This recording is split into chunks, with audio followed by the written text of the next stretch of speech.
आणि बुलेटिनच्या सुरुवातीलाच एक महत्त्वाची बातमी, लोकसभा अध्यक्षपदासाठी इंडिया आघाडीनं आपला उमेदवार दिल्याचं समजतंय। तर लोकसभा अध्यक्षपदासाठी इंडिया आघाडीनं उमेदवार दिलेला आहे। उपाध्यक्षपद न मिळाल्यानं अध्यक्षपदासाठी इंडिया आघाडीने उमेदवार दिल्याचं समजतंय। तर 26 जूनला म्हणजेच उद्या लोकसभा अध्यक्षपदाची निवड होणार आहे। लोकसभा अध्यक्षपदावर कोण विराजमान होणार याकडे सगळ्यांचंच लक्ष लागलेलं आहे। लोकसभा अध्यक्षपदासाठी आता इंडिया आघाडीने उमेदवार दिल्याचं समजतंय। तर उपाध्यक्षपद न मिळाल्यानं अध्यक्षपदासाठी उमेदवार घोषित करण्यात आलेला आहे। तर गेल्या काही दिवसांपासून उपाध्यक्षपद विरोधी पक्षाकडे देण्यात यावं अशी मागणी इंडिया आघाडीच्या नेत्यांकडून होत होती। वारंवार खासदार संजय राऊतही उपाध्यक्षपद संविधानिकरित्या विरोधी पक्षाकडेच देण्यात यावं अशी मागणी ते करत होते। मात्र आता लोकसभा अध्यक्षपदासाठी इंडिया आघाडीने उमेदवार दिल्याची माहिती समोर येतेय। या संदर्भात अधिकची माहिती देण्यासाठी आमचे प्रतिनिधी महेश बागल आपल्या सोबत आहेत। महेश, इंडिया आघाडीनं लोकसभा अध्यक्षपदासाठी उमेदवार दिल्याचं कळतंय, काय अधिकची माहिती आहे?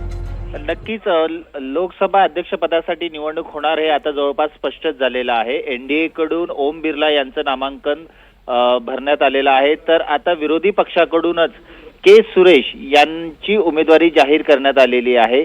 या दोन गोष्टींमुळे लोकसभा अध्यक्षपदासाठी निवडणूक होणार हे आता स्पष्ट झालेलं आहे।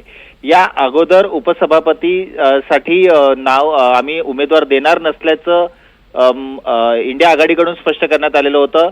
लोकसभेचं उपाध्यक्ष पद आम्हाला मिळावं अशी त्यांची इच्छा होती आणि तसं त्यांनी बोलून सुद्धा दाखवलेलं होतं। मात्र त्यानुसार गोष्टी घडत नसल्याचं पाहून आता लोकसभा अध्यक्षपदासाठी आपला एक उमेदवार देण्याचा निर्णय इंडिया आघाडीकडून घेण्यात आलेला आहे। सध्या संसदेमध्ये ओम बिर्ला हे दाखल झालेले आहेत। त्यांच्यासोबत अमित शहा आणि भाजपचे इतर मोठे नेते मंडळी सुद्धा हजर आहेत।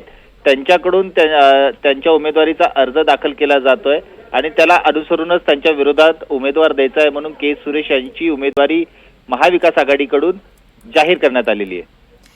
महेश, नक्कीच, पण या लोकसभा अध्यक्षपदासाठी चंद्राबाबू नायडूच्या नातेवाईक डी पुरंदेश्वरी यांचं देखील नाव चर्चेत होतं। त्या संदर्भात काय माहिती आहे? या अगोदर लोकसभा अध्यक्षपदासाठी एनडीएने ज्यांचा सपोर्ट घेतला होता, खास करून चंद्राबाबू नायडू यांचा जो सपोर्ट घेतलेला होता, त्या संदर्भात सुद्धा बातम्या समोर येत होत्या की त्यांच्याकडून लोकसभा अध्यक्षपदासाठी मागणी केली गेलेली असल्याचं सूत्रांकडून सांगितलं जात होतं। मात्र गेल्या काही दिवसांपासून या लोकसभा अध्यक्षपदासाठी दिल्ली दरबारी वेगवेगळ्या चर्चा झाल्या, बैठका झाल्या आणि त्यानंतर ओम बिर्ला यांनाच लोकसभा अध्यक्षपद मिळावं असं एनडीए कडून जाहीर करण्यात आलं होतं आणि त्यानुसार आता ओम बिर्ला हे एनडीए कडून लोकसभा अध्यक्षपदाचा उमेदवारी अर्ज दाखल करतायत। दुसरीकडे राहुल गांधी यांनी काही वेळापूर्वी माध्यमांशी बोलताना म्हटलेलं होतं की पंतप्रधानांनी यासाठी एक पुढे येऊन पाऊल उचलायला हवं होतं।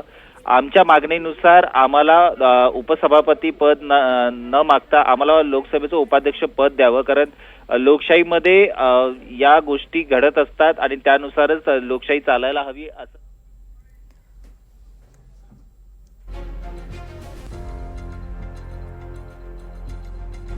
तर धन्यवाद महेश, तुम्ही दिलेल्या सविस्तर माहितीसाठी। तर लोकसभा अध्यक्षपदासंदर्भात अधिकची माहिती आता समोर आलेली आहे। तर लोकसभा अध्यक्षपदासाठी इंडिया आघाडीने उमेदवार दिल्याचं समजतंय।